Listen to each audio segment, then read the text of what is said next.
ওমা মা। হ্যাঁ ওমা বল। বাবা কি তোমায় ফোন করে নিচে ডাকলো কেন গো? আর বলিস না, আমরা জার্নি করে এসছি, ভাবলাম রাতে দুটো গরম ভাতে ভাত করে খেয়ে শুয়ে পড়বো। ডিম সেদ্ধ, তুমিও তো ট্রেনে তাই বললে। ঘি মাখন যা আছে ও সাত তাড়াতাড়ি গাড়ি বের করে ছুটে চলে গেল চিকেনের দোকানে। দেখো 1 কিলো 250 না 1.5 কিলোর মতন চিকেন নিয়ে চলে এলো। দেখো কত বড় বড়। এখন পুরোটাই চিকেন রান্না করতে বললো। অবস্থা দিয়ে এসছে। শুধু তাই নয়, এই দেখো বন্ধুরা, সবজি খুব একটা ছিল না, বেড়াতে যাবো বলে ফ্রিজটা খালি ছিল। মোটামুটি একটা বড় বেগুন রেখেছিলাম, বেগুনটাকে মানে পোড়াবো বলে। যাই হোক, সঙ্গে আবার বেগুন নিয়ে এসছে, তার মানে এনেছে মানেই তোমাকে বেগুন ভাজতে হবে।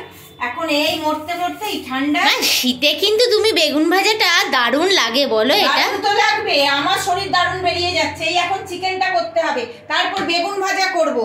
মনের মতো রান্না না করলে আমার মুখ হারিয়ে হয়ে যাবে, সব জ্বালায় জ্বলছি, আর ভালো লাগছে না। না না, বাবা খেতে চেয়েছে, কি করবে বলো। আর কি মরতে মরতে করতে হবে। না না, সন্ধেবেলা মা এইসব কথা বলতে নেই মা। তুই আর লেকচার দিস নি, যা।